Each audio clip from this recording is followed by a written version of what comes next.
많은 이 세상, 죄 많은 이 세상에 내 집안이네. 내 모든 고아는 저 하늘에 있네. 저 천국 문을 열고 나를 부르네. 나는 이 세상에 정들 수 없도다. 오 주님 같은 친구 없도다. 저 천국 없으면 난 어떻게 하나. 저 천국 문을 열고 나를 부르네. 나는 이 세상에 정들 수 없도다. 저 천국 너무 날 기다리네. 내 주 예수 피로 죄 씻음 받았네. 나 비록 약하나 주님 날 지키리. 나는 이 세상에 정들 수 없도다. 주님 같은 오 주님 같은 친구 없도다. 저 천국 없으면 난 어떻게 하나. 저 천국 문을 열고 나를 부르네. 나는 이 세상에 정들 수 없도다. 오 주님 같은 친구 없도다. 저 천국 없으면 난 어떻게 하나. 저 천국 문을 열고 나를 부르네. 나는 이 세상에 정들 수 없도다.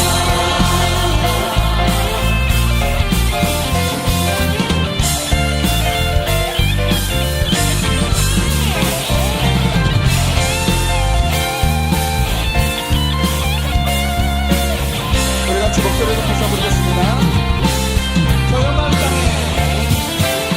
저 연방 땅에 나 길이 살겠네. 손잡고 승리를 외치는 성도들. 이 깊은 찬송 하늘을 엿퍼지네. 나는 이 세상에 정들 수 없도다. 오 주님 같은 친구 없도다. 저 천국 없으면 난 어떻게 하나. 저 천국 문을 열고 나를 부르네. 나는 이 세상에 정들 수 없도다. 오 주님 같은 친구 없도다. 저 천국 없으면 난 어떻게 하나. 저 천국 문을 열고 나를 부르네.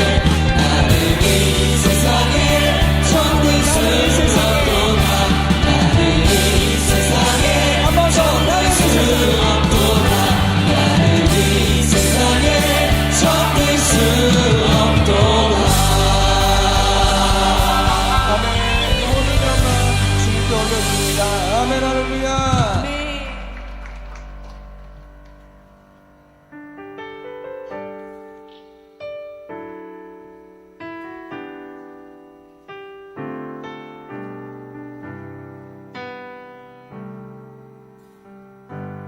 내 주여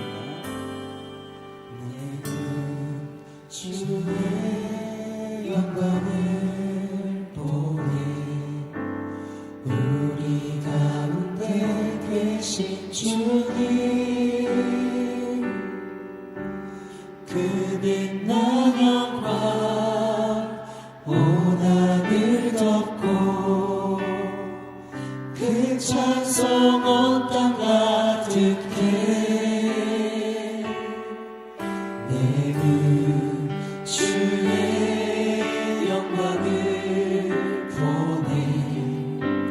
찬송 가운데 서신 주님, 주님의 얼굴을 온 세상 향하네.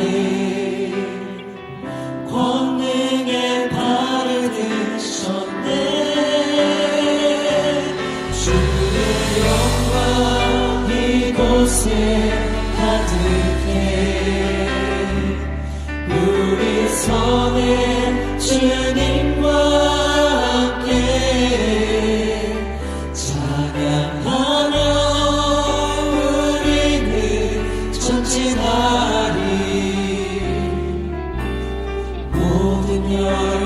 주 볼 때까지 내는 주의 영광 내는 주의 영광을 보내 우리 가운데 계신 주님 그 빛난 영광 온 하늘 덮고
주님의 인도하심으로 예배 자리에 나와 찬양과 경배로 영광 돌리게 하신 은혜 감사드립니다. 한 주간의 삶을 돌아봅니다. 말씀에 순종하기보다 우리의 생각과 고집대로 살았고 불평과 걱정이 더 많았음을 고백합니다. 우리의 죄를 용서하시고 십자가의 보혈로 정결하게 하여 주시옵소서. 하나님 아버지, 이 시간 마음과 정성을 다해 예배드리는 참된 예배가 되게 하여 주시옵소서. 오직 주님 은혜만을 사모하며 예배합니다. 우리의 심령 가운데 임하여 주시옵소서. 말씀으로 거듭나 변화된 삶이 되게 인도하여 주시옵소서.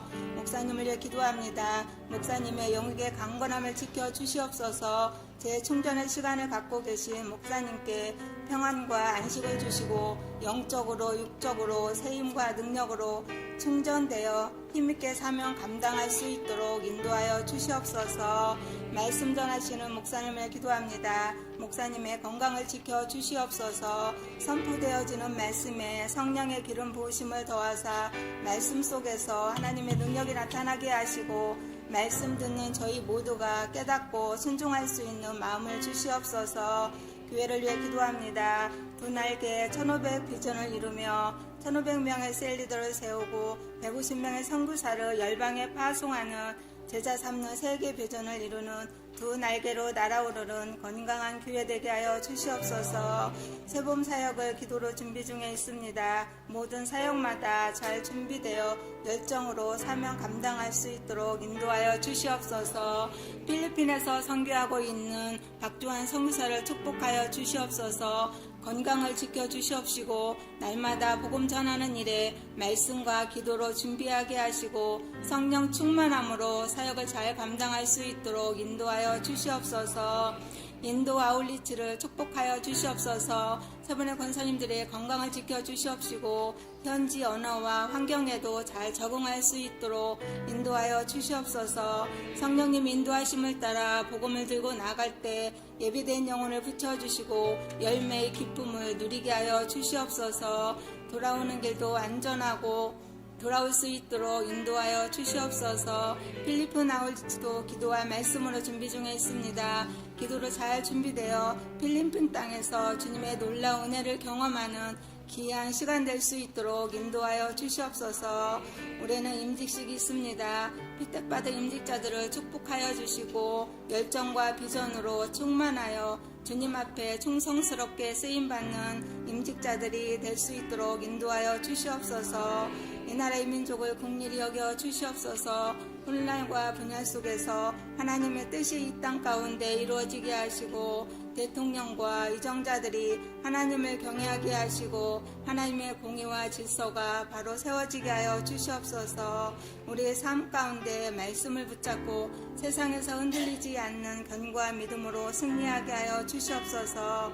예배를 위해 섬기는 모든 성도들에게 주님의 은혜를 부어 주시옵소서. 우리를 구원하신 예수님의 이름으로 기도드립니다.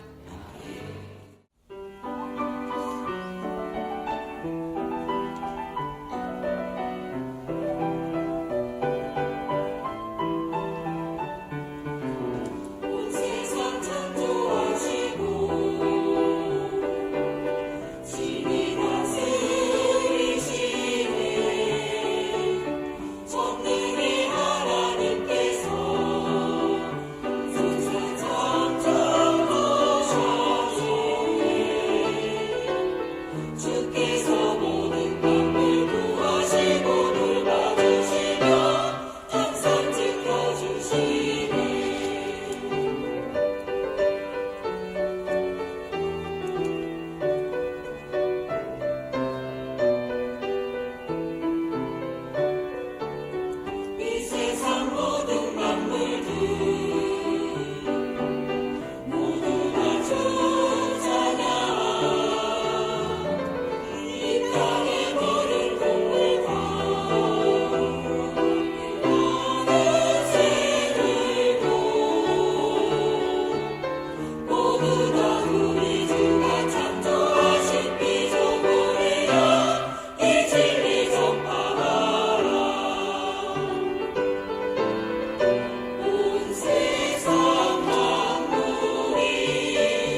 2-4 목장 임소은입니다.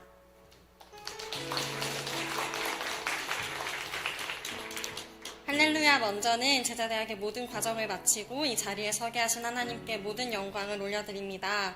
지난 제자대학 1학기부터 시작하여 몇 번의 재훈련과 연단의 시간을 거치는 동안 제 안에는 기대감보다 두려움과 막막함이 앞섰습니다.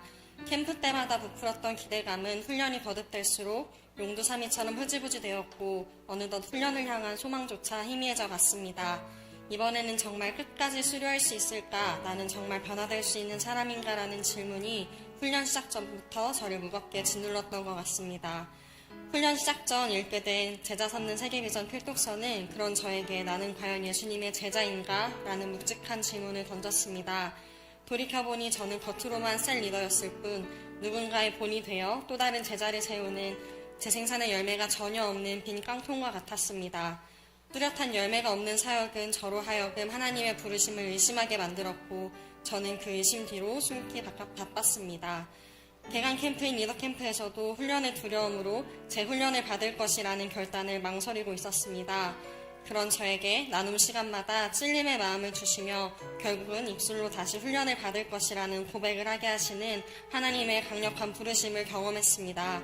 기쁨과 열정으로 시작한 훈련은 아니었지만 하나님께서는 저의 연약함이 아니라 다시 순종의 자리로 나아오는 저의 중심을 보고 계신다는 것을 느꼈고 더 이상 어중간한 자리에 서서 부르심을 의심하며 실족할 때가 아님을 깨달았습니다. 하나님께서는 이번 훈련을 통해 저의 변화되지 못한 부분을 직면하게 하셨습니다. 특히 필독서 나시린의 비밀을 통해 그동안 제가 얼마나 무늬만 사명자였는지를 철저하게 깨닫게 하셨습니다. 저는 20대 청년이라는 핑계로 세상 문화와 적당히 타협하며 이 정도는 어쩔 수 없잖아 라고 스스로 위로하며 일터에서 가정에서 심지어는 사역의 자리에서도 하나님의 말씀 앞에 즉각 순종하지 못했습니다. 습관처럼 합리화의 언어들을 내뱉으며 뒤로 물러나기 일쑤였습니다. 하나님께서 나를 영적인 나시린으로 구별하여 부르셨음에도 불구하고 저는 사명자의 정체성을 잃어버린 채 세상 사람들과 똑같이 생각하고 말했습니다. 우리라는 공동체 뒤에 숨어서 다른 지체들의 은혜에 무임승차하며 정작 나를 주목하신 하나님의 시선을 외면한 채 안일하게 머물러 있었던 것입니다. 하지만 하나님께서는 연약한 너를 내가 사명자로 불렀다고 말씀하시며 다시 하나님의 말씀에 콧뚜레를 걸고 올라가는 전투하는 신앙으로 일어설 것을 강력하게 도전하게 하셨습니다.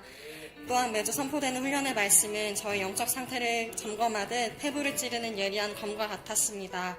반복해서 들었던 말씀이었지만 이번 학기에는 마치 처음 듣는 메시지처럼 새롭고 강렬하게 다가왔습니다. 그동안 저는 학벌이나 재물과 같은 명예와 물질에 욕심이 없으니 제 삶은 이미 주님께 맡겨드린 것이라 착각하며 살았습니다. 하지만 훈련을 통해 제 안에 숨겨진 영적 교만과 불순종의 태도를 발견했습니다. 다 알고 있다는 사실을 핑계삼아 실제 삶에서는 알고 있는 그대로의 행함을 미루고 있었던 것입니다. 특히 수레바퀴 삶을 단순히 은혜를 얻기 위한 선택적인 행위로 여겼던 저의 타협을 가장 먼저 회개했습니다. 수레바퀴의 삶은 단순한 루틴이 아니라 매일의 순종 훈련이었습니다. 나은 사람의 순종을 통해 수많은 제자가 세워질 수 있을 것이라는 말씀이 깨달아졌고 제가 먼저 순종의 길을 걸을 때 비로소 우리 목장이 살아날 수 있음을 깨달았습니다. 이처럼 하나님께서는 말씀을 통해 제 삶과 사역을 조명하시며 훈련의 매 시간마다 반복해서 결단하게 하셨습니다. 하나님이 주신 마음과 말씀에 순종하여 다시 목장 식구 한 사람 한 사람에게 소망을 품고 다가가며 나의 힘을 빼고 묵묵히 섬김의 자리를 지키려 노력했습니다. 작더라도 셀리더로서의 권면과 도전을 멈추지 않자 놀라운 변화가 시작되었습니다. 마음의 문이 닫혀있던 목장 식구들이 조금씩 마음을 열고 든든한 동역자로 서기 시작했습니다. 삶의 중대한 시험 앞에 있던 목장 식구가 예배의 자리를 사수하며 공동체 안에서 믿음으로 바로 서가는 모습도 보았습니다. 어느덧 저에겐 없어선 안 될 존재만으로도 든든한 목장 식구로 재생산의 비전을 함께 나누는 동역자로 목장을 함께 세워나가고 있습니다. 또한 지난 행복모임 가운데서도 하나님 놀랍게 일하셨습니다. 이전에 2번이나 함께 행복모임을 했던 목장 식구가 이전에는 복음을 전해도 잘 이해하지 못하고 나눔을 힘들어하곤 했는데 행복모임 중반을 넘어서며 이제 말씀이 조금씩 이해되는 것 같아요 라고 고백하며 매주 나눔이 깊어져만 갔습니다. 또한 노방 전도까지 담대히 감당하며 자신의 베스트를 예배의 자리로 초청하는 변화를 보여주었습니다. 또한 이 목장 식구는 간절히 원하던 공기업 인터넷 지원하여 면접까지 보게 되었는데 돌아온 목장 식구의 표정이 너무나 어두웠습니다. 다른 지원자들에 비해 본인의 면접 복장이 너무 가벼웠던 것 같아 큰 실수를 했다며 크게 낙심하고 있었습니다. 인간적인 마음으론 저도 걱정이 되었지만 하나님께서는 제 마음에 담대한 확신을 주셨고 저는 그 형제에게 분명히 합격할 것이니 불안해하지 말고 끝까지 기도하자며 격려했습니다. 그리고 며칠 뒤 실제로 그 지체는 그토록 원하던 회사 인턴에 최종 합격하는 기쁨을 누렸습니다. 합격 소식을 들었을 때 저는 목장 식구에게 우리가 함께 기도했기 때문 하나님이 인도하신 것이라고 말했고 목장 식구 역시 정말 하나님이 하셨다며 함께 기도해 주셔서 감사하다고 고백하며 하나님께 영광을 돌렸습니다. 척박한 땅 같았던 우리 목장이 이제는 기도가 응답이 되고 하나님이 살아계심을 간증하는 소망의 땅으로 변해가고 있음을 확신합니다. 아멘. 이 모든 것을 하나님께서 하셨습니다. 이번 훈련은 단순히 과정을 수료하는 시간이 아니라 하나님께서 저의 주인이 되어주시고 저를 20대 역사의 주역으로 부르셨음을 깨닫는 시간이었습니다. 훈련을 마치며 다시 한번 비전을 마음에 새깁니다. 우리 교회의 비전인 1,500명의 셀리더를 세우고 150명의 선교사를 파송하며 15개의 건강한 교회를 세우는 건강한 예일교회 드날개 1,500 비전은 더 이상 남의 이야기가 아닌 바로 나의 비전임을 고백합니다. 하나님께서 저를 그 150명의 파송 선교사 중 한 사람으로 부르셨음을 믿습니다. 입술로만 고백하는 자가 아니라 또 한 사람을 내 어깨 위에 세워 예수 그리스도의 제자를 재생산하는 섬김의 사역자가 되겠습니다. 거룩하게 구별된 삶을 살아가는 나시린으로서 그리스도의 장성한 분량에 이르기까지 훈련으로 성장하고 성숙되어 끝까지 이 사명의 길을 완주하겠습니다. 14주라는 짧지 않은 기간 동안 같은 말 같은 마음 같은 뜻으로 힘있게 달려와준 훈련 동기생 여러분들께 진심으로 감사드립니다. 여전히 다듬어지지 않고 고집센 저를 끝까지 포기하지 않으시고 말씀으로 양육해주신 사랑하는 담임 목사님께도 깊은 감사를 드립니다. 마지막으로 자격 없는 저를 나시린으로 택하여 거룩한 비전의 자리로 초대해 주신 내 삶의 영원한 주인 되신 하나님께 모든 감사와 영광을 올려드립니다. 감사합니다. 우리에게 주시는 하나님의 말씀 여호수아 14장 12절에서 15절까지입니다. 6절부터 봐야 되는데요. 그 뒷부분만 보겠습니다. 12절에서 15절 말씀까지 교독하도록 하겠습니다. 제가 먼저 12절을 읽습니다. 그날에 여호와께서 말씀하신 이 산지를 지금 내게 주소서. 당신도 그날에 들으셨거니와 그곳에는 아낙 사람이 있고 그 성읍들은 크고 견고할지라도 여호와께서 나와 함께 하시면 내가 여호와께서 말씀하신 대로 그들을 쫓아내리이다 하니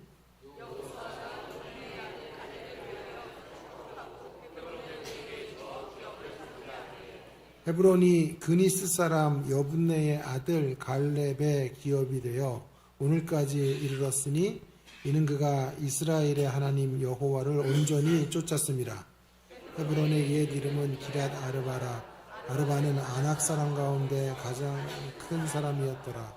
그리고 그 땅에 전쟁이 그쳤더라. 아멘. 오늘 말씀의 제목은 뒤태 가꾸기라고 제가 잡았는데요. 여러분 제 외모를 한번 보세요. 제 외모 중에 가장 빛나는 대목이 어디일까 묻고 싶어요. 첫 번째 설교는 제가 제 눈에 대한 이야기를 했는데, 그죠? 그래서 3주가 다 지나고 이제 다음 주는 안 와야죠. 안 오고 여러분이 기대하시는 목사님이 오실 텐데, 자, 제 외모 가운데 가장 빛나는 것이 어딜까? 제 수업에 오셨던 분 중에 상담학을 가르치는 교수신데 신학을 하고 싶어서 신학 공부를 하신 분이 계세요. 은퇴하셨는데 늘 저를 만나면 교수님은 여기가 너무 멋져요 그러셨어요. 어디가 멋있냐 하면 뒤통수가 멋있다 이렇게. 왜냐하면 제가 칠판을 이렇게 쓰면서 수업을 하니까 뒤통수가 보였던 모양이에요. 사실은 제 뒤통수가 멋있어요. 사실은 짱구고요. 보여드릴 수도 없고 이거 어떻게 해야 되나 이거 어쨌든 이따가 나갈 때요 제가 은혜 많이 받으신 분들 좀 선별해서 보여드릴게요. 뒤통수. 근데 기분이 참 묘합니다. 그 칭찬을 들을 때마다. 늘 뒤통수가 이쁘다고 하니 좋기는 한데 앞쪽에서는 뭐 이렇게 건질 게 없나 이런 생각이 들면서 참 여러 생각이 들었는데요. 오늘 왜 뒤통수 이야기를 하냐 하면 말씀의 제목이 뒤태 가꾸기라고 하는 것입니다.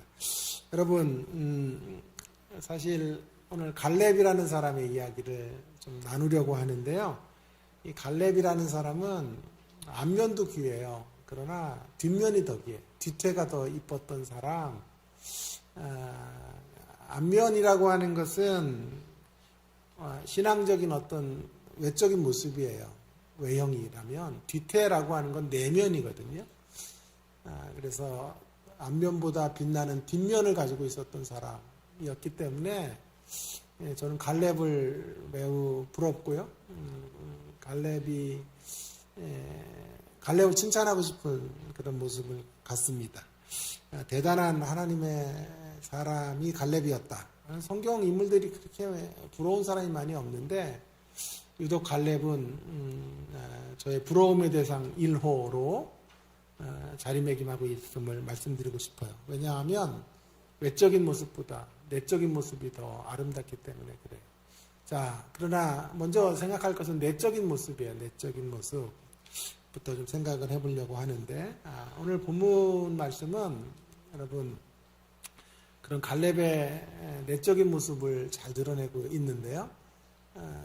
이스라엘 백성들이 이제 땅을 정복해요. 가나안 땅을 정복하고 정복한 땅은 어떻게 하겠어요? 이제 분배를 하게 되죠. 땅을 정복한 땅을 이제 서로 분배해가는 이런 장면인데요. 특별히 그 분배를 할 때 오늘 요단 서쪽 지역에 유다지파 사람들의 분배 이야기를 지금 14장이 다루고 있습니다. 그 가운데 유다지파에 속한 갈렙이라는 사람이 땅을 취하는 기사인지요. 여러분 갈렙이라는 사람은 여러분이 아시는 것처럼 여호수아와 함께 40살 때 가나안 땅을 정탐하고 그것을 긍정적 보고를 해서 하나님의 기쁨이 된 사람이에요. 그래서 가나안 땅에 들어갈 수 있었던 1세대 사람은 둘밖에 없었죠. 여호수아와 갈렙밖에 없었고 2세대 사람들하고 가나안 땅에 들어가게 되었던 그 인물 중에 하나가 여호수아인 거죠. 여호수아이고 갈렙인 거죠. 그 갈렙이 지금 다시 여기 등장해요. 오늘 본문에 등장을 하는데 그때 나이가 85세예요. 85세. 그래서 45년을 건너뛰고 40세 때 이야기를 성경은 말하고 85세 때 이야기를 지금 해주고 있는 것인데요. 그의 나이는 숫자에 불과했던 것을 우리는 알게 됩니다. 그는 여호수아에게 45년 만에 나타나서 땅을 달라 그러는 거예요. 자, 이 땅을 달라 헤브론 땅인데요. 이게 왜 신앙적으로 귀한 모습인고 하니 보세요. 그가 요구한 땅이 어떤 땅인지 하는 게 중요한 해답이 되겠는데요. 그가 원하는 땅은 안악자손에 살고 있는 산지를 요구하고 있어요. 안악자손의 산지를 내게 주소서. 이 안악자손은 네피림의 후손이에요. 네피림. 여러분, 그 대표적인 이 안악자손 네피림의 후손 가운데 여러분이 잘 알고 있는 대표적인 인물이 있는데 누굴까요? 골리앗이에요. 골리앗. 그러니까 골리앗과 같은 이들이 기골이 장대하고 거인 족속들이 살고 있는 땅, 그 땅을 달라고 말하는 거예요. 그때가 몇 살이라고요? 85세의 나이에 그 나이를 정말 숫자에 불과하다는 것을 입증하기라도 하듯 이 산지를 내게 주십시오라고 말하고 있는 거죠. 그의 신앙적 어떤 당당함, 담대함 같은 것들, 믿음이라는 게 이렇게 행동으로 표출되고 있는 모습이 너무 귀하기 때문에 찬송도 있죠. 이 산지를 내게 주소서 찬송이 있는 것입니다. 자, 여기까지가 그의 신앙의 앞면이라고 말할 수 있어요. 앞면이 귀해요. 이제 한국교회는 여기까지만 이야기해요. 갈렙이 85세에 산지를 요구했고, 그 산지는 거구들이 살고 있는 골리앗과 같은 이들이 줄비한 성을 그 나이에 내가 정복할 수 있다고, 그리고 그 땅을 유지해 갈 수 있다고 말하며 땅을 달라고 이야기했다. 여기까지 많이 들으셨을 거예요. 자, 이제 두 번째 이야기는요. 둘째는요. 이것보다 더 빛나는 뒷면 혹은 내면의 이야기를 여러분들과 함께 좀 나누어 보려고 합니다. 여러분 보세요. 저를 좀 보세요. 졸지 마시고요. 이 추운데도 조는 분이 있어. 참 희한해. 자, 참 희한해요. 찬송할 때 안 졸고 예배 끝나도 안 졸고 하는데 설교 때만 조는 분이 있어요. 영적으로 참 힘든 거예요. 자, 찬송할 때 좀 졸아도 돼요. 예배 끝나고 가면서 졸아도 되는데 말씀 때는 깨 있어야 돼요. 여러분 만약에 우리가 겉으로 나타나는 모습이요, 내면의 어떤 변화나 내면의 흘러넘침이 아니라면 우리의 외적인 모습은요 쇼예요. 쇼. 연기가 될 수 있어요. 사랑하는 여러분, 우리 신앙생활 연기하면 안 돼요. 하나님 앞에 신앙 있는 척하고 믿음의 사람 있는 척하고 저 같으면 목사인 척하고 교수인 척하고. 하나님 그런 것에 절대로 속지 않으시니까요. 우리 하나님 만날 날 하나하나 가까워지잖아요. 하루가 지나간다는 말은 죽음이 가까웠다는 뜻이에요. 그죠? 그러니까 하나님 앞에 진실되게 서야 된다고요. 쇼하면 안 돼요. 쇼하다가 마지막 날에 주님이 너를 알지 못한다라고 말씀하실 수 있기 때문에 두렵고 떨림으로 나는 신앙을 연기하고 있나? 진정한 신앙생활을 하고 있는지를 점검하시면서 믿음 생활을 하셔야 되는데, 저는 오늘 갈렙이 연기자인가? 아니라고 생각해요. 갈렙은 연기자가 아닙니다. 참으로 부러운 대목은 그가 가지고 있는 내면인데요. 자, 보세요. 오늘 본문에 갈렙의 내면이 없어요. 내면이란 단어 있어요? 본문에? 없죠? 내면이 없어요. 그의 뒤태 이야기가 없단 말이에요. 갈렙이 이 산지를 달라고 말하는 메시지밖에 없단 말이에요. 자, 그건 그의 외적인 신앙의 모습으로 이미 말씀을 드렸기 때문에, 그럼 내면은 어디 있나? 내면은 어디 있을까요? 그의 뒤태에 해당하는 부분은 어디 있을까요? 자, 이것을 위해서 우리는 다시 한번 갈렙의 이야기를 조금 총체적으로 점검해야 돼요. 갈렙은 아까도 말씀드렸죠? 이스라엘의 2명의 1세대 지도자예요. 그렇다면 이렇게 말해도 될 거예요. 차기 모세를 이어갈 수 있는 포스트 모세, 차기 대권주자가 갈렙이에요. 그죠? 그때 사건이 뭐였다고요? 정탐하고 돌아와서 10명의 정탐꾼들은 부정적인 보고 패배적인 언어를 가지고 못 들어갑니다. 집단 이야기하는데, 갈렙과 여호수아는 긍정적 보고를 했다는 거잖아요. 하나님이 약속하신 땅이니까 갈 수 있고 하나님의 언약의 말씀을 따라 나아가면 승리할 수 있다. 이렇게 얘기한 사람 중에 하나가 갈렙인 거죠. 그때가 몇 살이라고요? 40살이라고요? 40이에요, 40. 그리고 땅을 요구할 때가 85세. 자, 그래서 이 갈렙과 여호수아는요, 모세의 지도 아래 함께 훈련을 받았던 동역자이고, 또 한마디로 말하면 선의의 경쟁자이기도 해요. 두 사람이니까. 그죠? 자, 그런데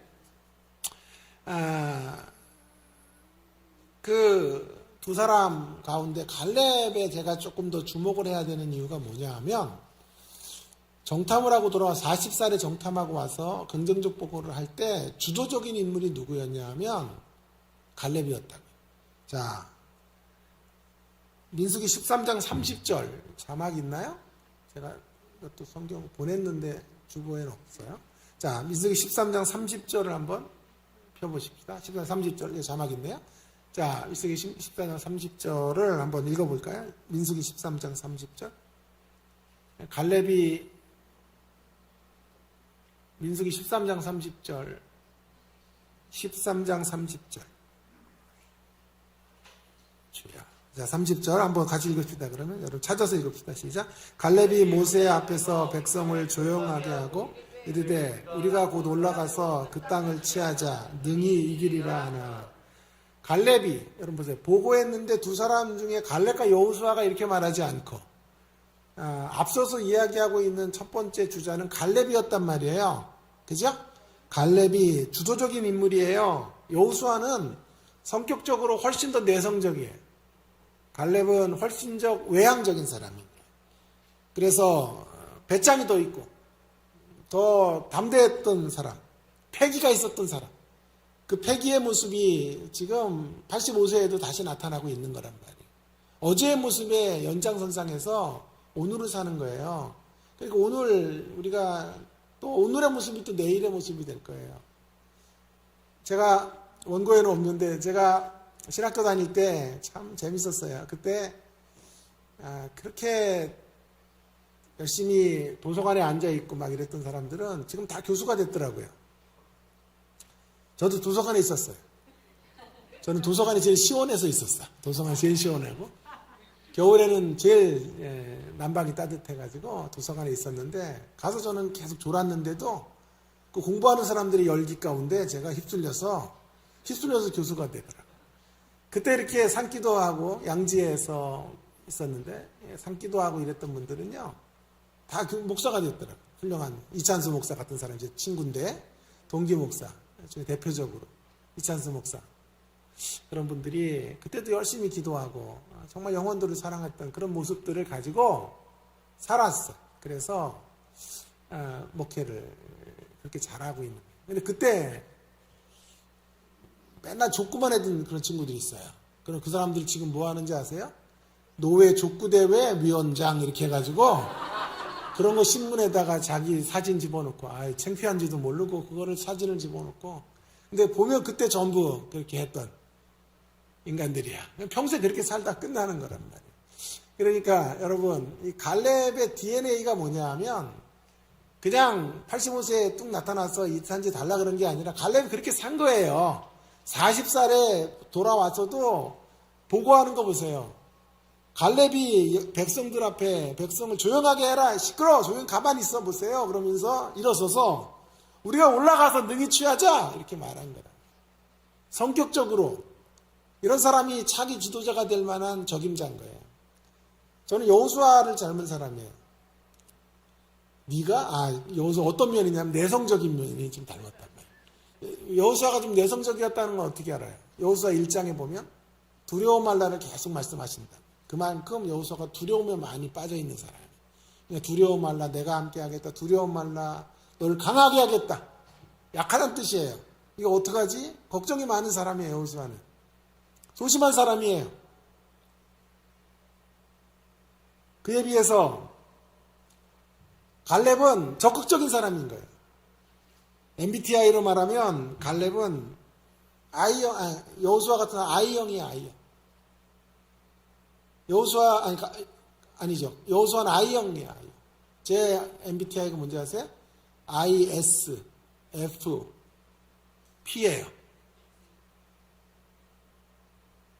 I가 내성적인 건데 그게 한 80% 정도 되고 F는 감성이에요. 감성. 90% 정도 돼요. 여자라고 보면 돼. 저를 그냥 여자 이렇게 한다고 생각하면 되고요. 여러분이 이렇게 인상 쓰거나 그러면 상처받아야 돼요. 상처받고 집에 가서 왜 설교가 마음에 안 들었나 이래가지고 막 이런 사람은요 목회를 하기가 힘들어요. 교수 생활을 하면 돼요. 교수하고 방에 들어가서 혼자 문 걸어 잠그면 내가 그 안에서는 대통령이잖아요. 내 연구실에서는 세상에 부러울 것이 없는 사람이니 제가 목회를 못하는 이유 중에 하나는 성격적으로 갈렙과 같은 형이 아니기 때문에 그래요. 훨씬 더 주도적이었다. 자, 계속해서 민수기 14장 24절에 보시면 이런 갈렙에 대해서 우리 하나님께서 14장 24절에 보시면 한번 같이 읽을까요? 14장 24절 민수기 14장 24절 시작. 그러나 내 종 갈렙은 그 마음이 그들과 달라서 나를 온전히 따랐은즉 그가 갔던 땅으로 내가 그를 인도하여 드리리니 그의 자손이 그 땅을 차지하리라. 자, 보세요. 하나님께서 인정해 주시는 거죠. 내 종 갈렙은 마음이 그들과 달랐어. 그래서 그 땅을 그가 차지할 수 있을 거다. 보세요. 갈렙이 하나님의 사랑을 받은 사람이에요. 여호수아의 이름은 없어 여기. 그죠? 만일 차기 대권 주자 적임자를 고른다면 누가 될까요? 제가 보기에는 여호수아보다는 갈렙이 1순위야. 1순위예요. 인간적으로 판단해보면. 그런데 하나님의 섭리는 그와 달랐죠. 어떤 일인지는 우리 잘 모르지만 여호수아가 후계자가 됐죠. 자기 대권을 거머쥐었죠. 그 다음에 갈렙이 밀려나요. 갈렙이 잊혀져요. 여러분, 여기가 중요한 포인트인데, 이제 상상을 동원해서 상상력을 가지고 그때 갈렙의 감정이 어떠했을까 한번 생각해 보십시오. 갈렙의 감정이 어떠했을까요? 자기가 훨씬 더 강력한 어떤 리더십 가운데 있었고 또 인기도 훨씬 올라가 있었어요. 두 사람 중에 한 사람이 대권을 져야 되는데 여호수아가 대권을 지고 자기는 낙향해요. 세인들의 관심에서 밀려나요. 쓸쓸히 고향으로 돌아가고 여호수아는 승승장구합니다. 사람들마다 여호수아를 칭찬합니다. 가장 위대한 지도자였던 모세를 이어서 여호수아가 잘할 수 있을까 했는데 모세를 이야기하는 사람이 하나도 없어요. 그죠? 모세를 말하는 이들이 없을 정도로 여호수아가 잘하고 있는. 여호수아 들려오는 소문마다 칭찬거리. 들려오는 이야기마다 아름답고 힘있는 이야기들만, 미담들만 그렇게 전해져요. 여러분, 여호수아가 잘 되는 건 귀한 일이지만 그걸 갈렙이 들었을 때 갈렙의 마음이 어땠을까를 한번 상상해 보세요. 자그마치 45년 동안 갈렙은 사람들 가운데 잊혀졌어요. 잊혀진 계절이 되었고 잊혀진 존재가 된 거예요. 2년 전에 제가 수술을 했다 그랬죠. 수술하고 이런 생각이 들더라고요. 잊혀진 난 존재가 아닌가 이제. 나는 다시 학교로 복직할 수 있을까? 교회에서 나를 불러주는 곳은 있을까? 이런 생각들 만감이 교차하더라고요. 잊혀진 존재가 된다는 게 얼마나 쓸쓸하고 서글픈 일인지 몰라요. 다행히 건강을 다시 회복시켜 주셔서 학교로 돌아갔고 교회들은요 옛날보다 더 많이 저를 불러요. 제가 여러분 한가해가지고 3주 이렇게 왔다고 생각하지 마세요. 짜증납니다. 그렇게 생각하면. 다른 교회들 가는 것들을 다 물리치고 예? 그래도 우리 제자 목사님이 오라고 해서 또 중요한 이런 시점이잖아요. 그러니까 제가 와야 되겠다고 해서 고정적으로 가던 교회들 다 물리치고 온 거예요, 장로님. 네. 시간이 없구나. 아니, 시간이 저 양반은 넘치는구나 말이야. 갈 데가 없구나. 절대 아니에요, 제가. 장로님 그런 거 아니에요? 아셨죠? 네.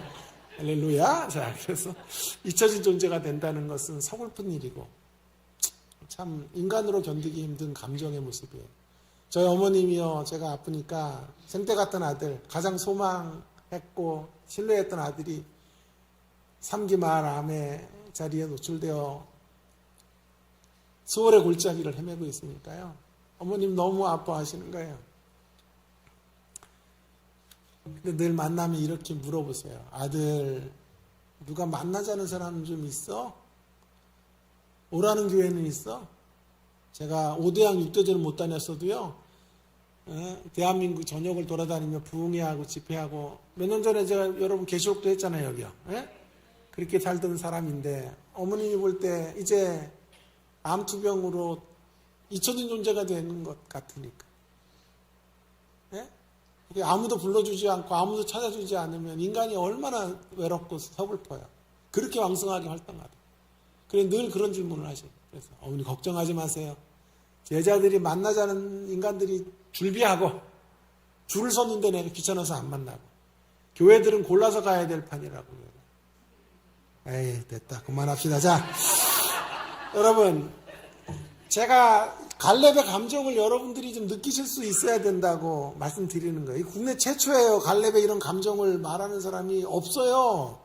이산지를 내게 달라고 말했던 갈렙만 이야기하지 그 뒤안길에 있는 이야기가 어떤 건지를 여러분이 잘 캐치할 수 없단 말이에요. 자, 그래서 여러분 갈렙은 40살의 역사의 무대에 등장하고 45년 동안 잊혀졌다니까요.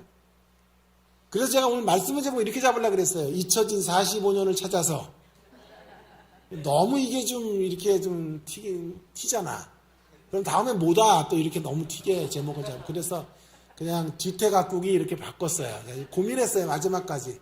잃어버린 45년을 찾아서 그걸로 가면 더 흥미가 있을까? 뒤태각국이가 흥미가 있을까? 고민하다가 그냥 뒤태각국이로 순수하게 갔는데, 자, 그러다가 1장부터 13장까지 갈렙 이야기가 없어요. 그래서 갈렙이라는 단어가 없어요. 그리고 14장에 나와 갈렙이 등장해요. 짠하고 나타났을 때가 몇 살이라고요? 85세에 나타나서 뭐라고 말하는 거예요? 갈렙의 DNA처럼 갈렙이 가졌던 기질을 따라 그도 다시 등장해서 역사의 무대 가운데 말하는 거예요. 안악자손을 내게 주십시오. 여러분, 저는 이 대목이 위대한 대목이라고 생각해요. 갈렙이요, 인간의 본성을 뛰어넘은 거예요. 그에게 좌절이는 없었다는 것을 반증하는 거 아니에요? 열등의식이 없었단 말이에요. 비교의식이 없었단 말이에요. 질투심 같은 게 없었다 이 말이에요. 45년 동안 피폐하게 살지 않았어요. 나는 뭔가 내 친구 여호수아는 저렇게 잘 나가고 있는데 나는 이렇게 찌그러져 살다가 끝나는 건가? 하나님 저를 왜 이렇게 대접하세요?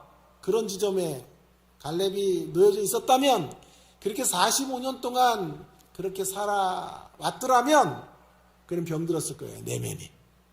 마치 38년 된 병자 첫 주 설교했던 것처럼 그렇게 꼬일 대로 꼬이고 패배의식과 열등의식과 남을 탓하는 비교의식 가운데 살다가 무너졌을 거예요. 그런데 보세요. 오늘 갈렙이 그렇게 살지 않았다는 것을 이 본문이 반증하고 있는 것이 아닙니까? 여호수아를 돕기 위해 나온 거예요. 지금 보세요. 자, 보세요. 이렇게 생각해 보자고요. 여호수아가 왜 45년 만에 침묵을 깨고 등장했을까요? 모르죠. 그러니까 제가 온 거예요. 예? 예.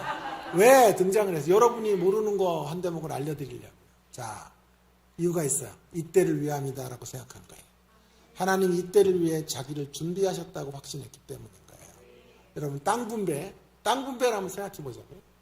땅 분배는요, 가장 축복된 일이죠. 축복된 일이잖아요. 정복해가지고 아직 정복이 끝나지는 않았지만 그래도 지파별로 땅들을 가질 수 있다는 것은 복된 일이잖아요. 자, 그런데 이 땅 분배가요, 뭐라 그래요? 독이 든 성배와 같아요. 양면성이 있어요. 가장 축복된 일인데 가장 위험한 일이에요. 땅을 분배한다라고 할 때 그 땅 분배에 있어서 사람들의 욕망이 있죠. 욕심이 있잖아요. 다 좋은 땅 갖고 싶죠. 비옥한 땅 갖고 싶고. 그죠?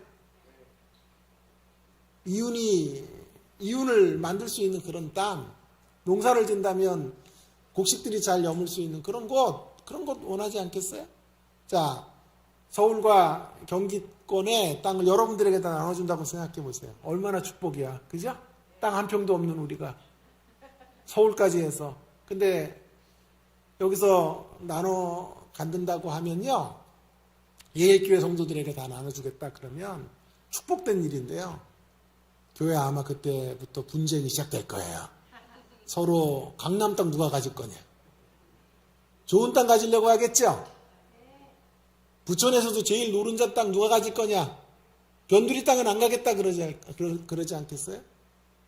인간은 다 욕망이 있기 때문에, 지파별로 다 이권들을 갖고 있기 때문에 이런 문제가 그렇게 단순한 문제가 아닌 거예요. 여러분, 그래서 가장 축복된 일이지만 가장 힘든 일이에요. 이 일이 자칫 기준을 잘못 세웠다거나 하면 지파들이 피를 흘리는 싸움까지 할 수 있는. 뭐 지파 이야기 할 필요도 없잖아요. 여러분, 부모님 돌아가시자마자 형제들 쌈박질 하잖아요.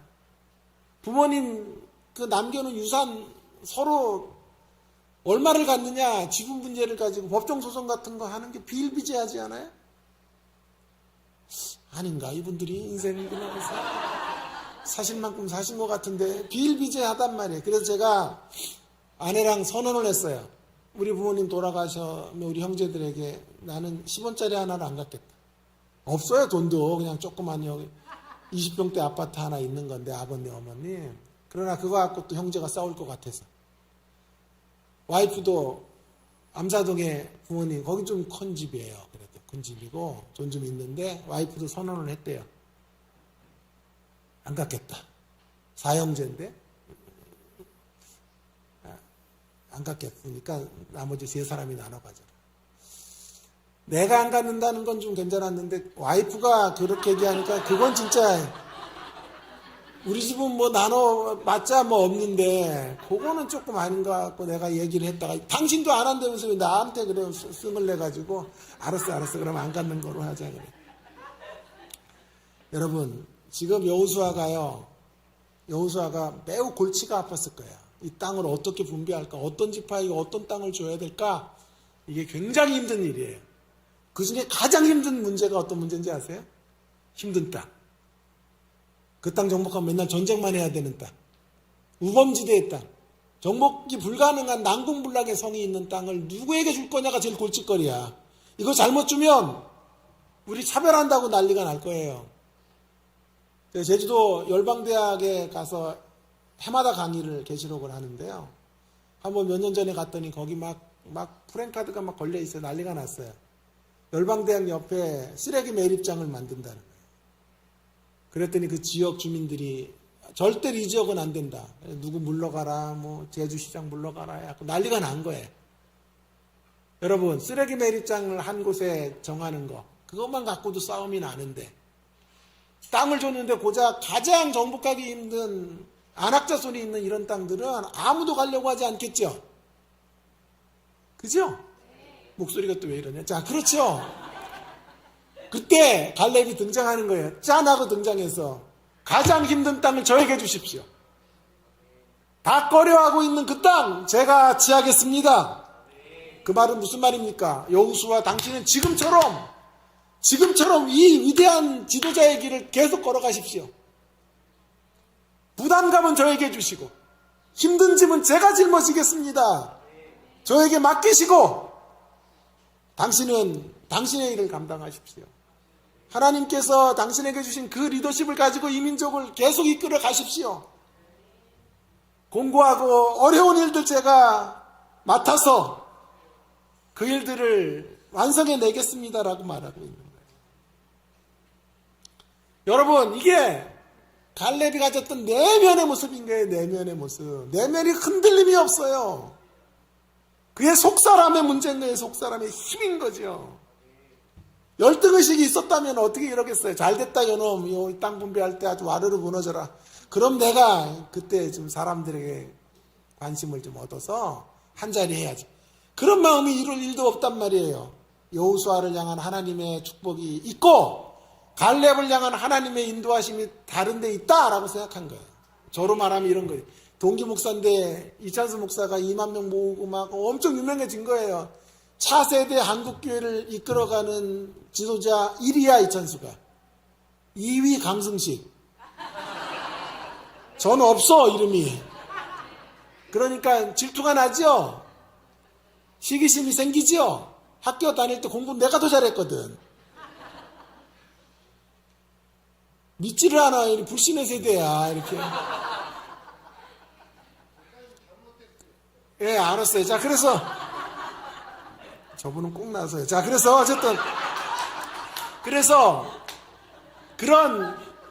그런 마음으로 내면이 형성됐더라면 오히려 이런 시간이 기회죠. 자기가 한 자리 차지할 수 있는 기회가 되고. 여러분 보세요. 그러니까 지금 이스라엘 백성 중에 가장 연장자는 누구예요? 여호수아와 갈렙밖에 없죠. 그러면 우리 같으면 이렇게 가겠죠. 내가 제일 연장자이고 가장 공적을 많이 세웠다면 우리 이렇게 말할 거야. 나에게 그래도 제일 좋은 땅 줘야 되는 게 아니야? 강남 땅은 내 거야. 다 동의합니까? 이래 가야 되는 거죠. 그죠? 그런데 갈렙은 어디로 갔다고요? 가장 힘든 땅. 골리앗과 같은 이들이 준비해가지고 쉽게 정복할 수 없는 그 땅, 여호수아가 가장 골칫거리로 앓고 있는 그 문제는 내가 책임지고 나가겠습니다. 저에게 맡겨주십시오. 라고 말하고 있는 거죠. 저는 여기에서 갈렙의 내면을 보는 거죠. 앞면보다 빛나는 뒷면, 내면의 모습들, 속사람의 모습들을 보는 것입니다. 그는 내면 만들기에 전력했던 사람이에요. 내면을 다스릴 줄 알았던 사람. 속사람을 강건하게 만들어낸 인생이었습니다. 사랑하는 여러분, 우리도 이렇게 한 날 한 날, 한 해 한 해 이렇게 갈렙처럼 나이 들었으면 좋겠습니다. 겉사람은 후패하지만 속사람이 날로 새로워질 수 있게 되기를 간절히 바랍니다. 나이만큼, 신앙의 연조만큼 속사람이 다듬어지고 갈아엎어지기를 간절히 바랍니다. 그래서 우리 인생의 노년의 때, 황혼의 때에는요, 감히 어떤 사람도 흉내낼 수 없는 그런 아우라를 갖고 있는 인생, 그런 내면에 강건함이 있는 저와 여러분 될 수 있기를 간절히 바랍니다. 외형과 앞면만 치중하다가 여러분 겉사람은 후패해지기 때문에 그렇게 살다가 끝나면 안 돼요. 아무리 앞면을 갖고도요, 아무리 화장빨로 내 늙음을 속여도요, 안 된단 말이에요. 겉사람은 후패하기 때문에. 그러나 여러분, 겉사람이 후패하지만 성경은 말합니다. 속사람이 날로 새로워질 수 있다고. 세월 앞에 장사가 없어요. 세월 앞에 장사가 없어요. 제가 예언할게요. 예언자예요, 제가 분명히 예언할게요. 보세요. 손흥민 선수에 대해서 예언할게요. 손흥민 선수는 10년 안에 은퇴합니다. 그 일이 이루어지는 날, 야, 신통하다, 이우재 교수님. 또 하나 예언할까요? 유현진 선수는 5년 안에 은퇴합니다. 세월 앞에요. 메이저리그 뭐 100승을 이루고 세계적인 무대에서 기라상과 같은 골을 넣고 해도요, 세월 앞에 장사가 없어요. 그래서 참 서글퍼요. 그래서 우리 껍데기만 신경 쓰다가 인생 황혼에 이르면 안 돼요. 성경은 속사람이 강건해질 수 있다고 하셨으니 날마다 우리의 속사람을 가꾸고 다듬고 새롭게 하는 일에 전력하시는 우리가 되었으면 좋겠어요. 신앙 연수 같은 건 자랑하지 마십시다. 직분도 자랑하지 맙시다. 우리의 내면이 새로워질 수 있느냐 없느냐에만 집중하셔서 우리의 내면이 새롭게 변화된 대목만 들어서 간증하는 우리가 될 수 있기를 주의 이름으로 축원합니다. 자, 이제 남은 시간 동안 비결을 알고 싶어요. 그러면 비결을 알고 싶어. 어떻게 이런 내면을 가지게 되었나. 지금 잃어버린 45년을 복원했죠. 45년 동안 그의 내면 상태가 어떠했는지 오늘 설교 안 오신 분은 잃어버린 45년과 갈렙을 연결할 수 없어요. 여러분 대단한 자리에 오신 거예요, 지금. 그죠? 잃어버린 45년 동안 그의 속사람이 어떠했는지 우리가 복원했어요. 자, 문제는 이거죠. 어떻게 그럴 수 있는가? 보통 사람 같으면 다 넘어지고 자빠지고 쓰러지고 실족할 자리인데 어떻게 이런 자리에서 이렇게 아름답고 강건한 내적인 모습을 가질 수 있었을까? 비결이에요. 그 비결을 푸는 답은요, 여호수아 14장 6절과 14절에 이 갈렙을 소개할 때 어떻게 소개하는지를 여러분이 들여다보는 것에서 답을 찾을 수 있어요. 갈렙을 이렇게 말하죠. 그니스 사람 갈렙, 그나스 사람 갈렙. 같은 말이에요. 사투리를 쓸 때는 그니스라고도 하고 그나스라고도 하고 하는 것이거든요. 자, 그니스 사람 갈렙이라는 말에서 우리는 그 비결을 찾을 수 있어요. 먼저 갈렙의 이름의 뜻을 알아봅시다. 갈렙의 이름의 뜻은 개똥이란 뜻이에요. 개라는 뜻이에요. 매우 불경스러운 유대인들에게 있어서 개는요, 들짐승과 같아요. 그래서 쓰레기통을 뒤지거나 시신을 가까이 하는 존재가 개입니다. 개. 보통 하나님을 만나면 이런 이름을 바꿔요. 그런데 여전히 그는 갈렙으로 표기되고 있어요. 하나님을 만나고 그의 인생이 끝나는 날까지 그는 갈렙이었다. 또 한 가지는요, 갈렙은 그니스 사람이에요. 그니스 사람. 그니스 사람이라는 말은 창세기 15장 18절과 20절에 보시면 이방인이에요. 이방인. 그러니까 갈렙은요, 이방인 중에 유다 지파로 편입된 사람이 오늘날로 말하면 뭐 필리핀 출생이 한국인으로 귀화한 거 이해되셨어요? 자, 이 두 가지가 갈렙이 갈렙될 수 있었던 비밀이라고 생각해요. 그는 끊임없이 자기를 개똥이라고 고집해요. 끝까지 그니스 사람인 것을 강조해요. 이것이 그의 내면이 아름답게 되었던 비밀이라고 생각해요. 자, 이 사실을 가지고 한 두 가지 이야기를 하려고 그래요. 하나는요, 갈렙이 끝까지 개똥이라고 자기를 말하고 그니스 사람인 것을 수식어로 설명했던 이유는요, 그가 하나님의 은혜로 베풀어 주신 사랑을 잊지 않았던 뜻이에요. 출발점을 잊지 않았다는 거예요. 출발점은 아니지. 자기는 지금 대단한 위치에 올라왔지만 그러나 원래부터 대단한 인생이 아니었다는 거예요. 사람들이 혐오할 만한 개똥이와 같은 존재, 들짐승과 같은 존재였다. 천대받았던 그니스 족속이었다. 그러나 자신이 이렇게 위대해진 이유는 주님의 은혜요, 그분의 사랑 때문입니다 라고 말하는 거예요. 그걸 기억하는 거예요. 힘들고 어려웠던 시기를 기억하는 거예요. 은혜 밖에 있었을 때 얼마나 비참한 존재였는지를 아는 거예요. 한 생애 동안 비천하게 살다 끝나야 될 존재, 그 존재가 주님을 만났고 하나님의 은혜와 사랑 가운데서 빚어졌고 만들어졌음을 기억하며 산 거예요. 여러분, 우리가 갈렙입니다. 우리가 그니스 사람입니다. 그거 잊지 말고 삽시다, 여러분. 놀랍게도요, 이거 잊지 않고 사는 게 역설적이게도 갈렙과 그니스 사람의 한계를 넘어서는 길이에요. 갈렙의 한계를 넘어서려면 우리가 갈렙인 것을 인정해야 돼요. 그니스 사람의 한계를 넘어서려면 그니스 사람인 것을 인정해야 돼요.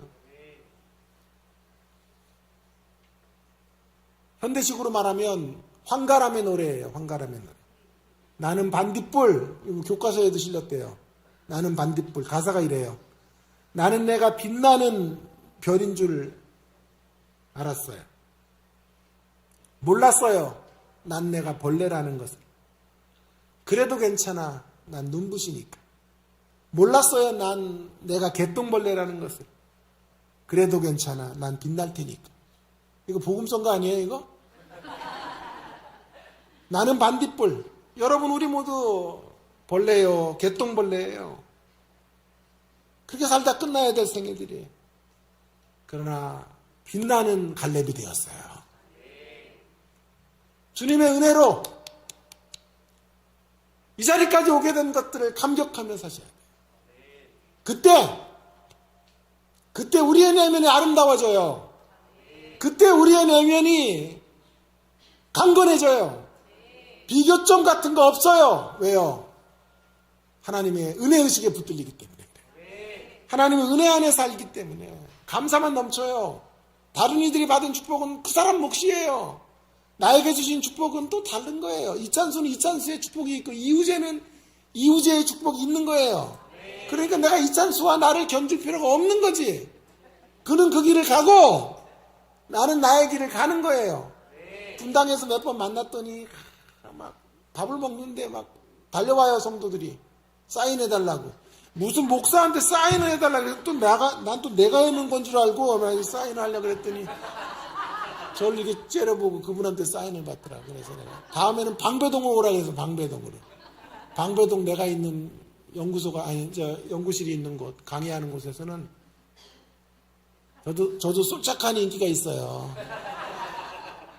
학생들이 지나가다 인사하고 막 그냥 교수님이다 하고 박수치고 그런단 말이에요. 지사하기 오질 않더라고. 자, 어쨌든 은혜의식이 사라진 자리에서 우리는 비교의식에 떨어져요. 그러나 은혜의식이 충만하면 어떻게 되는지 아세요? 우리의 내적인 자존감은 높아지고 자만감은 낮아져요. 은혜의식 안에서 여러분의 자존감은 높아지기를 바랍니다. 하나님 안에서 이런 특별 대우를 받은 인생인 것을 기억하며 자존감이 끝없이 상승해 가기를 바라고 그러나 여러분의 자만심은 떨어지고 깨어지고 곤두박질 치게 되는 역사가 은혜의식 안에 있기를 간절히 바랍니다. 자, 조금 더 요 갈렙과 그니스 사람의 이야기를 가지고 조금 더 한 가지만 더 이야기해 볼까요? 하나님의 은혜를 기억했다 그랬죠. 그죠? 그게 내면을 만들었던 비결인데 조금 더 가보면요. 은혜를 인정하는 것 정도가 아니라 하나님의 은혜 안에 있는 사랑을 기억하는 것 정도만이 아니라 더 나아가서요. 반응해야 했어요. 반응하는 게 중요해요. 반응하는 게. 갈렙이 그 은혜에 반응했기 때문에 내면이 강건해진 거예요. 여러분, 은혜의 본질이 뭔지 아세요? 은혜의 본질을 어떤 이가 은혜는 선물이다 이렇게 말했어요. 은혜는 무조건적이고 일방적인 사랑으로 주어진 선물인 거예요. 은혜가 그런 거예요. 여러분이 자격이 없지만 일방적인 사랑에 의해서 은혜가 우리 가운데 주어진 거예요. 그런데 우린 이것만 알아. 근데 또 한 가지를 알아야 돼요. 은혜의 목적이 아니라 은혜의 본질만 알 게 아니라 은혜의 방향성을 알아야 돼요. 은혜의 방향성은요. 일방적이지 않아요. 하나님의 은혜의 본질은 일방적인데 은혜의 방향은요.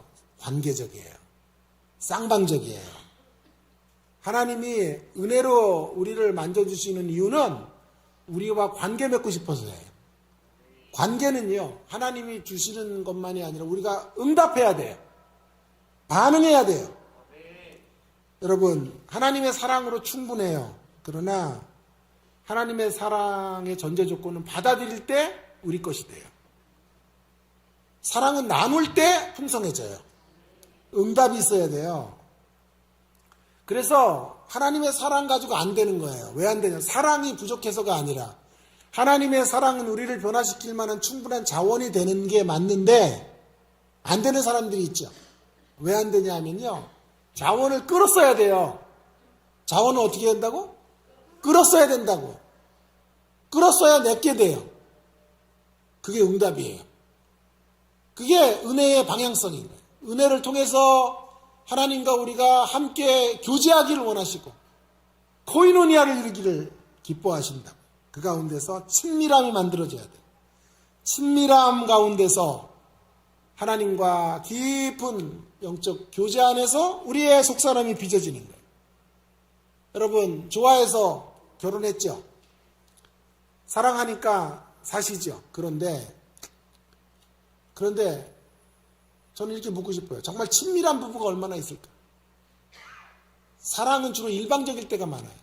부모가 자녀를 사랑해요. 내리사랑이라 그래서 자녀를 그저 돌봐주고 그저 끝없이 걱정해주죠.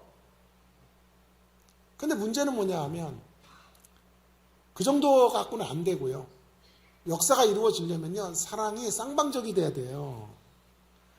서로의 친밀함이 만들어져야 돼요. 한 공간 안에 있다고 친밀한 게 아니에요. 그래서 사랑은 일방적일 때가 많아요. 그러나 친밀함은 쌍방적.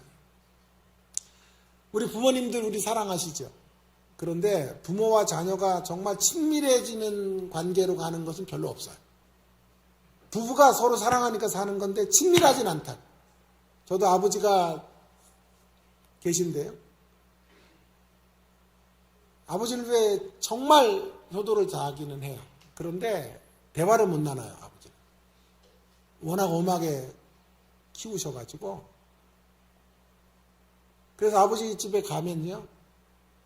아버지 맛있는 거 사드리고 용돈 드리고 뭐 시장도 봐드리고 하는데 정작 딱 앉으면요. 대화할 게 하나도 없어요. 친밀함을 만들어가지 못합니다. 친밀한 사귐의 관계 안에 아버지와 지내본 적이 없는 거예요. 여러분, 우리의 신앙이 꼭 이와 같지 않나 싶어요. 하나님의 그저 일방적 사랑 귀합니다, 은혜롭습니다만이 아니라 하나님과 하나가 돼야 돼요. 하나님의 은혜에 반응하고 사귐의 친밀함을 가져야 돼요. 그게 우리의 신앙의 목표예요. 이걸 저는 영적 애착관계라고 말하고 싶어요. 영적 애착관계 속으로 들어가야 돼요. 영적인 애착관계로 들어가셔야 돼요. 여러분, 어릴 때 우리 아이들 키우면서 부모들이 자녀들 많이 안아주고 사랑한다는 말 많이 해줘야 돼요. 왜냐하면 그게 영적 애착관계를 형성해서 아이가 자라면서 부모에게 야단도 맞고 매도 맞아요. 그래도 애착관계가 잘 형성된 사람은 그것 때문에 가출하거나 그것 때문에 호족파도 독립하거나 그러지 않는다고. 부모가 나를 사랑해서 이렇게 야단치고 사랑하기 때문에 훈계한다는 것을 알기 때문에 그게 애착관계예요. 그런데 신앙생활도 여전히 이런 애착관계가 중요하단 말이에요. 그래서 어떤 이가 책을 썼는데 그 책에 이런 이야기를 했더군요. 애착구원론. 우리의 구원이라는 게 단게 아니라 하나님과 깊은 애착관계 안에서 형성해가는 구원을 이루어가야 된다는 거예요. 그저 하나님의 은혜를 인정하는 것 갖고 안 된다니까요. 하나님의 은혜를 기억하는 것 갖고 안 된다니까요. 은혜에 반응하고 은혜 안에서 서로 속삭여야 돼요. 은혜 안에서 사귀셔야 돼요. 은혜 안에서 교제하시고 상의하시고 삼위 하나님께서 함께 춤추며 교제하듯 우리도 그 사랑의 관계 안에서 그렇게 함께 하나님과 춤추며 사는 인생이 되어야 하는 거예요. 여러분 갈렙은 그렇게 살았던 거예요. 그래서 평생 자신이 갈렙인 것과 그니스 사람인 것을 인정하고 그 안에서 반응하며 살아낸 것이죠. 저는 부모님들이 다 살아계시고 80대 중후반이 넘으셨는데 부모님의 이제 임종과 세상 떠나심을 준비해야 될 그런 생각들을 가끔씩 해요. 이제 사실 만큼 사셔서 언제 하나님 나라로 불러가셔도 뭐 아쉬움이 없는 연세까지 사신 거예요, 사실은요. 하나도 이상하지 않은 거예요.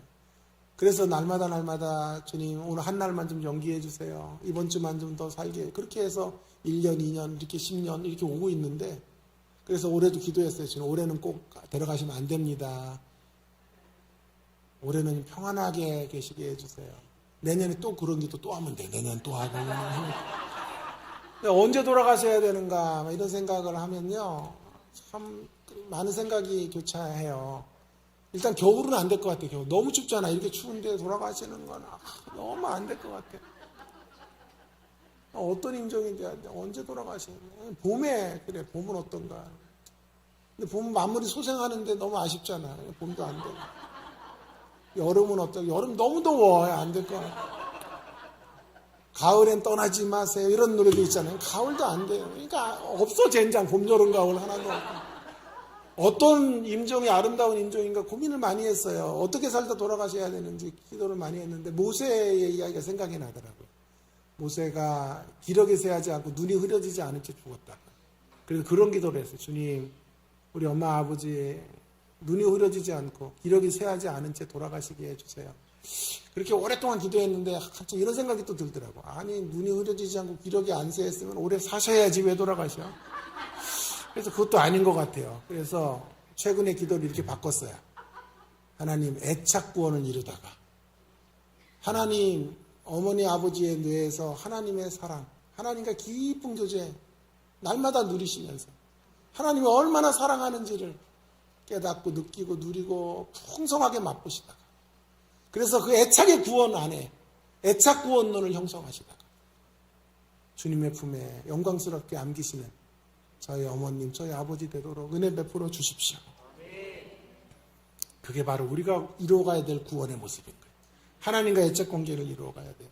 여러분 자아의 우상 속에 우리 살고 있어요. 거짓된 자아사랑, 혈당 스파이크라는 말이 요즘 유행어인데 혈당 스파이크만 있는 게 아니고요. 에고 스파이크 제가 만들었어요. 자아 스파이크. 막 교회 안에도 자아들이 막 활개쳐요. 에고들이 활개를 쳐요. 거짓된 자기 사랑의 우상 앞에 종노릇하고 살아가요. 우리 이런 삶 이제 멈추고 혈당 스파이크만 조심할 게 아니라 에고 스파이크가 자아 스파이크가 날뛰지 못하도록 고민하시고 그것이 올라가지 않도록 단속하시고 이제 우리 어디로 가야 될까요? 주님과 깊은 애착관계를 형성해서 애착관계 안에서 주님과 함께 뛰놀고 교제하고 만들어져 가고 온전한 사귐이 있는 구원을 이루어가는 저와 여러분 모두가 되기를 주의 이름으로 축원합니다. 승부를 여기 해주십시다. 이제 우리 신앙의 승부수 여기다 던지십시다. 뒤태 가꾸기, 속사람 만들기, 내면 강건하게 하기, 그것만 남아요. 그거 붙들고 주님 나라로 가는 거예요. 그 훈련하시고 준비하시고 다듬어지시는 저와 여러분 모두가 되기를 주의 이름으로 축원합니다. 함께 우리 오늘 주신 말씀 가지고 시간이 좀 갔네요. 제가 이제 언제 또 올까 싶어가지고 좀 길게 했네요. 오늘 주신 말씀 기억하면서 우리 함께 주님 앞으로 나아가면 좋겠습니다. 우리가 갈렙인 것을 한치도 잊지 마세요. 개똥벌레와 같고 들짐승과 같은 비천한 인생들, 우리 그니스 사람이 우리 모두 이방인이었죠. 그니스 사람 갈렙. 그럼 우리를 주님이 대접해 주시고 은혜로 불러주셨어요. 이렇게 존귀한 자리, 복된 자리에 이르게 된 것을 한치도 잊지 말고 하나님의 은혜 안에 있는 사랑을 인정하며 사는 우리가 되기를 위해서, 또 인정하는 것 정도 갖고 안 돼요. 반응하셔야 돼요. 애착의 구원을 이루어가. 오늘 처음 듣는 구원론을 말씀드렸죠. 애착 관계를 형성하는 구원. 그게 우리가 가야 될 길이에요. 깊이 사귀셔야 돼요. 반응하셔야 돼요. 응답하시며 교제하며 그렇게 우리 내면 아름답게 만들다가, 겉사람은 후패하지만 속사람이 날로 강건해진다고 하셨으니까 우리 속사람의 강건함 이루어가다가 영광스러운 주님의 나라, 주님의 품에 안기는 그날까지 그렇게 새로워지고 변화되고 다듬어지는 우리가 되기를 위해서 갈렙 같은 인생으로 하나님 앞에 쓰임받는 생애 되기 위해 통성으로 함께 같이 기도하겠습니다. 기도하십시다. 하나님 아버지,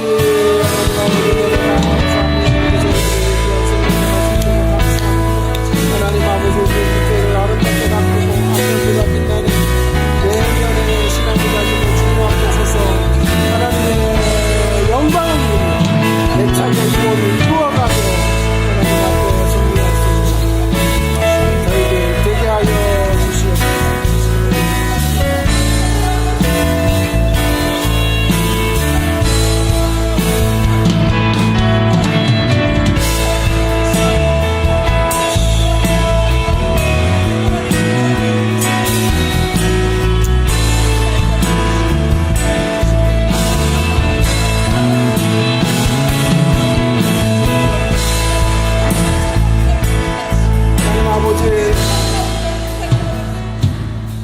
오늘도 귀한 말씀 주셔서 감사합니다.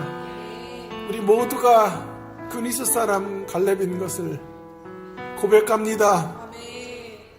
그런 비천한 인생들에게 하나님 은혜 베풀어 주시고 주의 사랑으로 주의 자녀 되게 해주셔서 감사합니다.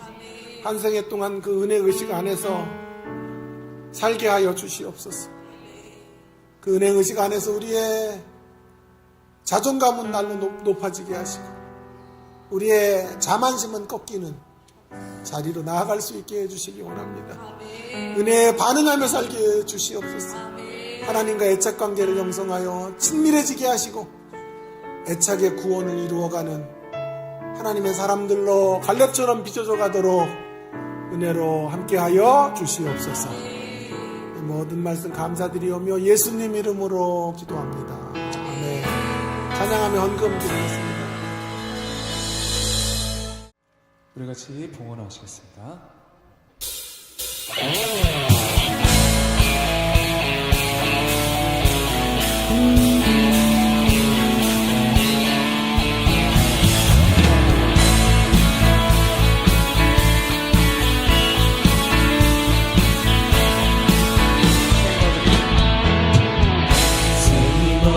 주를 바랄 때, 주를 바랄 때, 우리 주를 바랄 때, 새 힘 얻으리 주를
아버지, 이 시간 주께서 베풀어 주신 은혜에 감사하여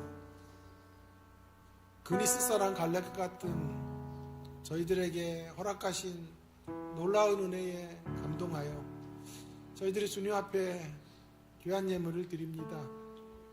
예물과 함께 우리의 신앙의 고백을 드리고 우리의 삶 전부를 주 앞에 올려드립니다. 주님을 사랑하는 마음으로 소중한 예물을 올려드린 성도들 삶들을 돌아봐 주시고 꼭 안아주시고 힘든 세상 잘 헤쳐나갈 수 있는 용기와 담대함을 허락해 주시기를 간절히 원합니다. 이 산지를 내게 달라고 외쳤던 갈렙과 같은 믿음으로 하나님 우리 성도님들의 여정을 축복해 주시기 원합니다. 하는 일들마다 잘 되게 하시고 묶였던 매듭들이 풀리게 하시고 닫혔던 문들이 열리는 역사 2026년 한 해 동안 이루어져 가도록 인도하여 주시옵소서. 그래서 하나님의 살아계심을 날마다 간증하며 살아가는 예일의 모든 성도님들이 되도록 복의 복으로 함께하여 주시옵소서. 헌금이 쓰여지는 곳에 하나님 사단의 나라가 꺾이게 하시고 하나님의 나라가 높이 세워지는데 복되게 쓰여지는 아름다운 예물 되게 하여 주옵소서. 우리 자녀들을 하나님 앞에 올려드립니다. 거룩한 나시린의 세대로 하나님 세워주시고 세상 속에 있지만 새 예루살렘인으로 이 땅의 사람이 아니라 하늘의 가치에 순종하는 하늘의 시민권자들로 이 땅을 승리하며 살아가는 자녀들 되게 하여 주옵소서. 계획하고 소원하고 또 걸어가려는 여정 속에 시온의 대로가 활짝 열리게 하시고 아름다운 열매들 주렁주렁 맛보며 누리며 그렇게 펼쳐가는 인생들 되도록 우리 자녀들 주님 사랑해 주시고 앞길을 책임져 주시옵소서. 모든 말씀 예수님 귀하신 이름으로 기도 올리옵나이다. 아멘. 이제는 우리 구주 예수 그리스도의 은혜와 하나님 아버지의 사랑과 성령의 교통하심이 오늘 주신 말씀 붙잡고 주님과 애착관계 안에서 애착의 구원을 이루어가기로 결단하는 예일교회 모든 성도님들 머리 위에 이제로부터 영원토록 항상 함께 계실지어다. 아멘.